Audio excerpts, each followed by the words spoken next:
Welcome to Taking Care of Lady Business, where we put the business back in lady business. Hosted by Jennifer Justice, founder and CEO of the Justice Department, a management strategy and law firm that works with female and woke male entrepreneurs, executives, talent, brands, and creatives to build and maximize their wealth, focusing in the areas of tech, consumer product, finance, media, entertainment, and fashion. Jennifer interviews entrepreneurial women who have done it all, who will be sharing their secrets on all things business, especially as a woman. These highly successful women will share strategies and insights, including what not to do and what it takes to win. And now, here's your host, Jennifer Justice. Hi, everyone. Welcome to this episode of Taking Care of Lady Business. I'm Jennifer Justice. Today, we have a longtime friend of mine and co-conspirator in a few different things, which we can talk about in general when it comes to business. And we're going to hear all from her. Her name is Kelly Coller, and she's currently the CMO of Haus Labs by Lady Gaga. Hi, Kelly. Hi, JJ. I am more than thrilled to be here with you today, especially and very purposefully on International Women's Day. Oh, yes, we are. So excited. Well, I love celebrating women. I still have this thing with it. I'm like, because I was trying to explain to my kids why women get a month, and they're like, well, what do men get? And they're like, everything, And my son is kind of like, what? I mean, although he's heard a lot from me, but look, it's great to be able to celebrate everyone. I'm super happy that you're here today, since you and I have known each other for a long time, and unfortunately, we're not sitting in the same room and having some wine together, but here we are. So I want to start by telling everyone who you are. Give us a synopsis of your career and what led you up to Haus Labs, and we'll get more into what Haus Labs is, etc. But you have a very interesting kind of career, so just kind of sum it up and just as much as you can, since it's very long and amazing. I will do that, and I'll kick it off. You asked a great question, Jennifer, which is, what is the worst piece of advice you've ever been given? And then I'll pivot into what my career has been, because it's the opposite of that. So the worst piece of advice I've ever been given really is that you can't change industries and can't change careers, but especially that you can't change industries. I've actually done it 4 times quite successfully. Not easy, but glad to do that. So, very high level, I started out my career in fundraising for the arts, which really set me up very well, really understanding, how to market and celebrate art and artists. And because I've almost exclusively worked on founder brands, big global founder brands my whole life, and kind of built them, I feel like some of those early, thoughts really were helpful.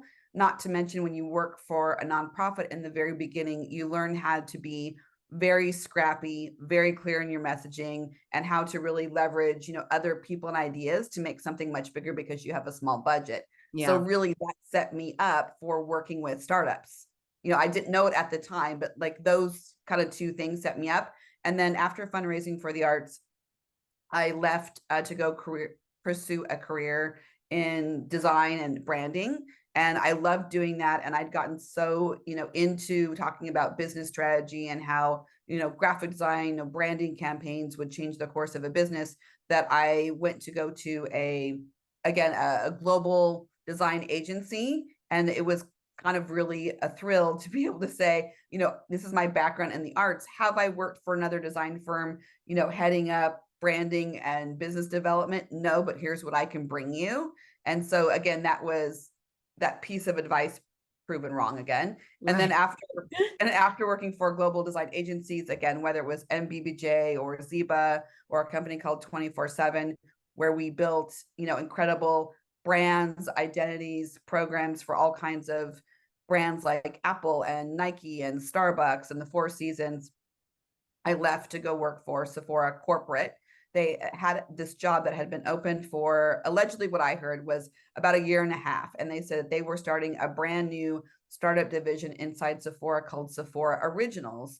And at that time, which was 2010, you've got to remember that, Sephora had been around really since 1998, and that there were wonderful brands like Stila and Urban who had grown up with Sephora. And so Sephora at that time was really looking to have some other bigger points of differentiations. And Macy's was a big, deal at that time as well. And so they had this great idea. I believe it was from Margarita Arrigata, which is another shout out. She's really the fairy godmother of all beauty brands. She was at Sephora as the chief merchant. They had this great idea to introduce net new brands and bring them under the Sephora fold, not in terms of a licensing deal necessarily, but really their own unique brands. And so they loved that I had an agency background because I was able to really think about, identify, and operate on 5 different brands at the same time, really that had nothing to do with each other than that they were in beauty. So I came in those very, very early stages with, again, other great women like Sharon Rothstein, who was the global CMO of North America at that time, and then eventually left to become the CMO of Starbucks. So really learned from incredible, amazing women, how to, again, build brands in the beauty space, how to completely disrupt the market, not just with what the brand is, but with marketing and activations and really unique points of differentiation. And then from there, I went to L'Oreal, and then I went to Kendo, and Kendo actually started out as Sephora Originals way back in the day.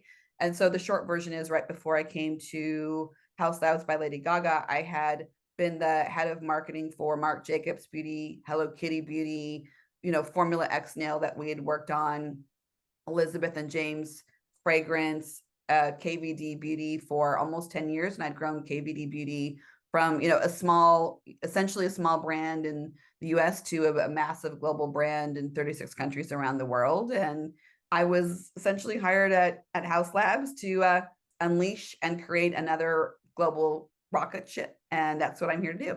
Amazing. Right. So look, I usually ask this question at the end, and I'm glad you did it that way, because it's so often that you get out of college or you get out of high school or whatever you are that you're doing, and you're going, whatever my first job is so important, or whatever my major is so important because I'm going to do it for the rest of my life. And other than basically medicine and some science, science-based things, it's like, even then, even if you went to med school, does not mean that you have to be a doctor, but Right. like it's not like a marriage that you want to last the rest of your life. Like, you can use things that you have learned and pivot them into other areas, and find what you're great at, because how are you supposed to know that when you're 22 years old? It's very difficult.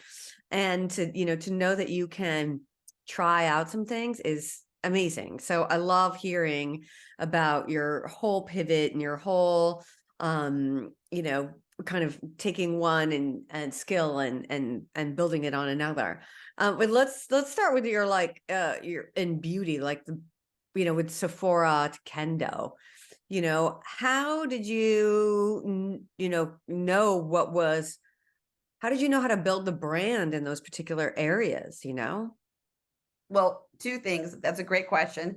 So when I started at Sephora, which again was 2010 for the Sephora Originals concept, like I said, I was leveraging my design firm branding agency background, where you're working on multiple different brands that have completely different unique brand DNA. So we essentially, on the marketing side, were given a little bit of the brand DNA. And then my job at that time was to really bring them to life with Sephora. So I did 2 things. So one is I borrowed from, inspiration and ideation from other industries, not just beauty. And I think that's in part what made me successful. 2, because I didn't come from beauty. There are other ideas that I had that the beauty industry had not done before. So when I was told, no, that can't be done, I sort of dug my heels and to find a way to do it. And that, again, created some game-changing ideas.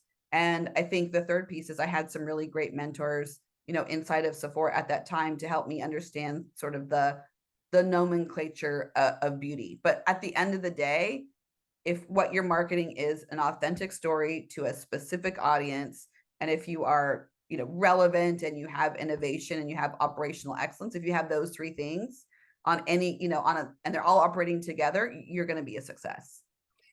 Well, that actually, and you saying that totally reminds me how we met, because I was at Rock Nation. I was the EVP doing all strategic partnerships and business development. And you were at Sephora / Kendo, right? Correct. And we were trying to find partnerships for all of our different artists.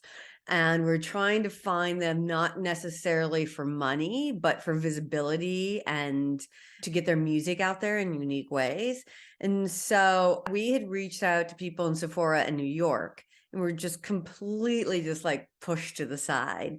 And I happened to be doing a trip to San Francisco, and somehow we got through to you. And then you and I met, and you were like, what do you mean somebody didn't take this seriously? You know, we partner with like artists like Santi Gold and Haim. And they were very young at the time. They were very, Right. you know, and Melanie Fiona and all these like artists that, you know, and you and I came up with this whole program through, you know, what was the name of the nail brand again? It was Formula X. It was such a good brand. Yeah, it was hot when it was when nails were really, really wildly hot and influencers were kind of just starting. And so Yeah. exactly. So I think a couple of things about that. I think one is, and I remember that very vividly, it actually was a message from your EA through LinkedIn. Yeah. That's actually what it was. Mhm. And then we talked a little bit, and I'm like, look, I'm always curious. And that's something that, you know, I think a lot of women who have done, you know, very well for themselves or done amazing things, you know, always stay curious and be a yes person at the end of the day. I'm not saying always, but I'm saying if you've got a new interesting business inquiry, you know, take the call. Yeah. That's kind of what I'm saying. So I took the call. I was like, why would I turn down an inquiry from Mock Nation? Why would I do that? So I'm like, I'm going to take the call. Yeah. You know, we met and the timing was perfect. And so we talked about, you know, again, you've got artists that are looking to do something interesting and you want to help get their name out. We've got this really interesting nail polish line. So can we do something interesting together where we get these two together in a way for, you know, Yeah. artists and nails that makes sense for everybody, that celebrates color, it celebrates artistry, and kickstarts and helps bring awareness to both brands. So Exactly. win-win. Yeah. Win-win. We even brought up the idea of Rihanna coming over there before that happened. That is We were- true. And we were both gone, and they were like, hey, and it was like, wait, we brought this up to you all. Those are early conversations of Jennifer and Kelly. Absolutely. Oh God, we're Yes. geniuses and got no credit for it. I love it. Okay, Yeah. so then that brings you, and then so you spent a long time at Kendo for 10 years, and then so tell us about your transition to Haus Lab and all about that. Yeah, I think for two things. So Sephora was interesting because technically it was Sephora Originals before Kendo was even started. Kendo was a small department within Sephora. And then they broke up to become sort of Kendo officially in about 2015. And at that time, I was recruited by L'Oreal to be their new global VP of retail marketing for a little brand that they had just acquired called NYX Cosmetics.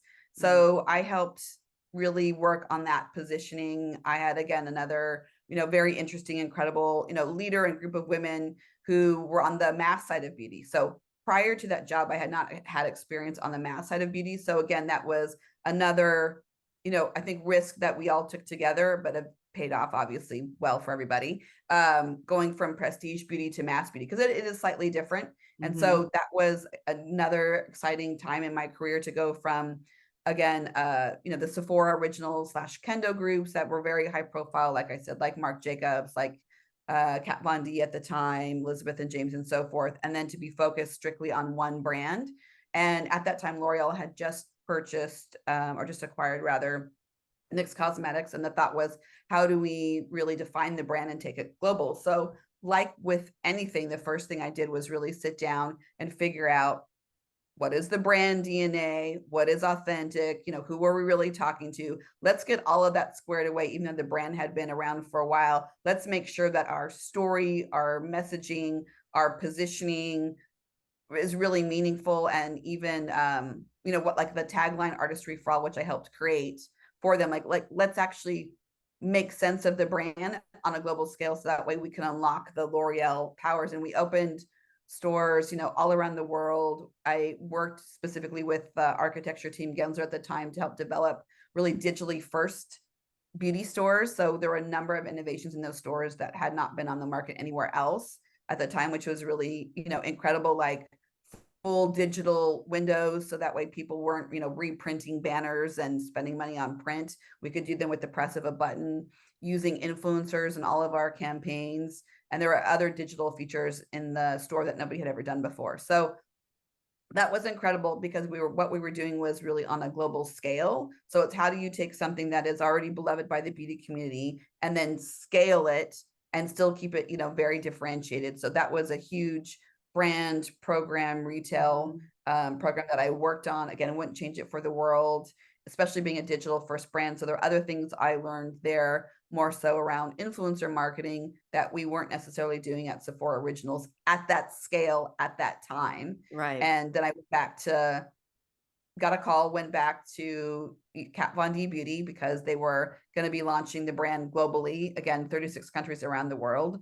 They needed a right-hand person, which is what I had been before, to really, again, scale on a global level, which was perfect because I had just done that at L'Oreal. So I took what I learned from there, went back to Kendo and built that brand with the folks there and with the founder, obviously, created a global phenomenon, global top 10 brand, really incredible, disrupted the beauty industry again, and built an incredible brand around the world with our partners at Sephora. Again, I'm diehard Sephora lover, obviously, for many reasons.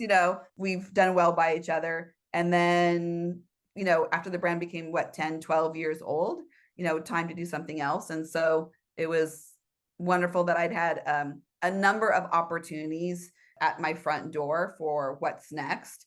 And it's funny, the recruiters were like, we've got, 5 things for you. One thing we'll tell you that's not going to be available just quite yet, but that one thing that we can't talk to you about right now is really the thing for you. It's, working with a founder, which we know that you excel at and you're good at and you love. It's working on artistry, and we're trying to disrupt the industries, and it's a startup. They're like, click, click, click. There's all these things that we talked about. So bringing it back to what I talked about before, having these kind of 4 career paths, or 3-4 career paths of working with artists and celebrating that, then working for design firms and branding strategy, business strategies, and then working in beauty, all those things really kind of came together. And so again, I leveraged everything that I knew and teams that I'd built, and,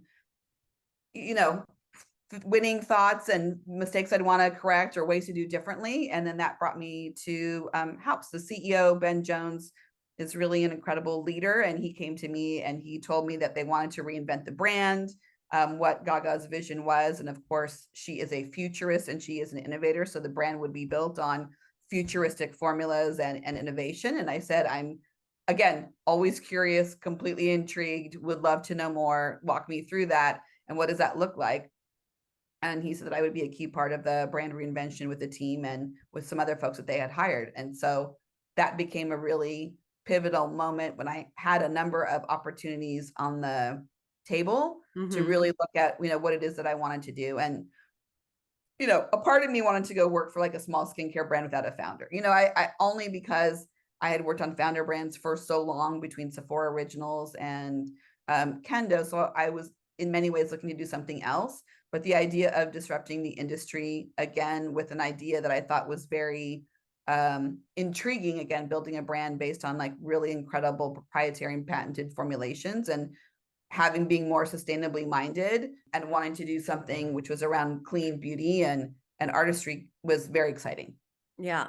So, well, tell us more about that. I mean, how is Haus Labs different?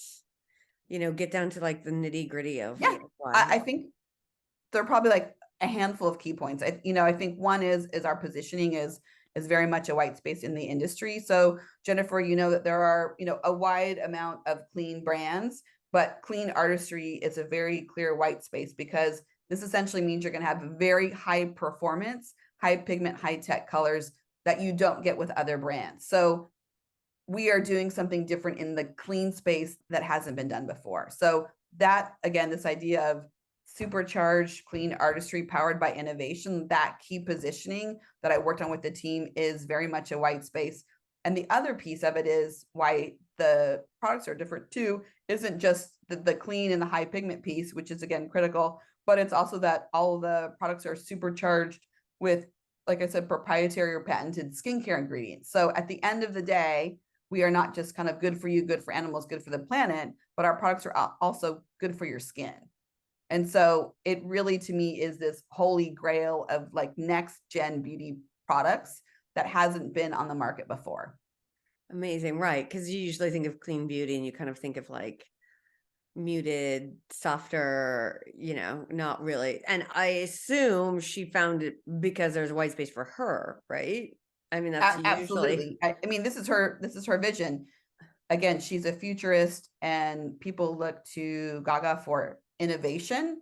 And so it makes sense then that the brand that we built together would be based on innovation, not just, again, formulations, but also looking at, packaging, primary, secondary, looking at the way that we go to market. So, as an example, in innovation, we recently disrupted TikTok in a very big way. So TikTok challenges, as an example, those aren't new, right? Brands have done them. There's other brands that have disrupted there, but we did it in a very different way. So we did a TikTok challenge for our foundation, which was already a viral success, and this really helped skyrocket it to next level. Our TikTok challenge, again, started with our wonderful founder doing an original sound that we had talked about strategically, like what that would look like and what that would work. So when you have Gaga doing an original sound on TikTok and then adding in, her Gaga magic into what that TikTok is, and I will say this, TikTok was made for Gaga and vice versa. But Yeah. those are two entities that, again, match made in heaven. So we kicked off our TikTok challenge with her creating an original sound about our Haus Labs foundation. And then we had paid partners ready to go right behind it. And then because our foundation is so incredible, we had Gaga talking about it. We have an original sound, and people can see firsthand this incredible like second skin finish that it's very, very lightweight, and it is like vegan butter.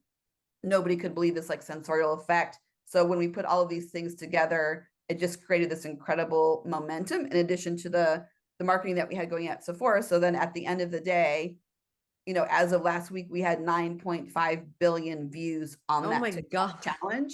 And there are 8 billion people on planet Earth. Yeah. So like I said, I think in terms of marketing, secrets, you might take something that exists already. Again, TikTok challenge, not a net new idea in of itself, but the magic is always in the how, right? It's like, how can you take something that is going to work and really make it yours, make it tied to your brand DNA, and disrupt that piece of it. So, I've always said disruption for the sake of disruption doesn't help anybody. That's just stunt, but it really has to be mindful about your brand DNA and what is your business driver that you're trying to do. And we wanted to share with everybody this like incredible Made in Korea foundation. And that was a big key marketing lever. Sephora got behind it. And I was actually just at the Sephora brand summit last week. And so that TikTok challenge was used as one of 2 case studies in the makeup breakout section, which is pretty kind of incredible to, have the folks on stage actually saying this is best in class and there's something to learn from there. And then we also won last week at Sephora Brand Summit, the Breakthrough Brand Launch of the Year award, which is very hard to get. And a big part of that was our foundation in that TikTok challenge. So yeah, I'm very thrilled with what we've been able to do. And like I said, my advice to really other women is, again, always be curious and don't disrupt for the sake of disruption. But at the end of the day, look at what those key levers might be and then really dig in as to like how you can make that yours. Right. Yeah. No, it's really, really good advice, and like seeing everything like unfolding before your eyes, and you have like the numbers and the facts, etc. I think is super important and a really great learning lesson from you to everyone who's listening. So where do you take everything from here? Like, where does this go? Like world domination? Well, you laugh, but I'm like, yes, that is the plan. That's good. That is absolutely the plan. Like, why not? Why wouldn't we have our eyes on that? I think 2 things. I think one is, Allison on at Sephora's always said, win in your own backyard. Luckily, we are doing that, but we're not in all Sephora stores yet. And so we do have a plan to be in more Sephora stores in the back half of the year. We definitely would like to be, in the full fleet. So right now we're in 80% of Sephora stores, and our goal is to be in 100%. So we'll make kind of formal timing announcement later, but that's what we're looking at as well. And then we definitely have our eyes on international and global domination, as you said. And we couldn't be more excited to do that, really with our friends at Sephora. They've got an incredible leadership team put together. Artemis, who's their global chief merchant, is just an incredible person. And they've reconfigured, how to do global so it's more centralized. So back in the day, you kind of had to go country by country and, pitch each country general manager, around the world, sort of like your wares, real dog and pony show. And they've got a system in place to help indie American brands fast track to global. So again, I'm not saying when or how we're doing this, but we've got some a good foundation laid down. Because how long has Haus Labs been around now? We launched in June of 2022. Oh yeah, so okay. Yeah, we launched in June of 2022. We started out with an incredible campaign. We were in 25 Sephora stores at that time and online, broke a number of records, became best-selling in some key categories like our lip oil and our highlighter, which is really incredible. And then in September, we had that big boom where we, again, rolled out to 500 stores and launched kind of our full collection of assortment. And in both cases, we have these wonderful images of our founder that were in the windows that are really unrivaled. I mean, she's, again, an incredible, fearless, futuristic visionary, and none of this is possible without her. Yeah, I mean, look, you have a lot of quote unquote celebrity, endorsed, brands, etc.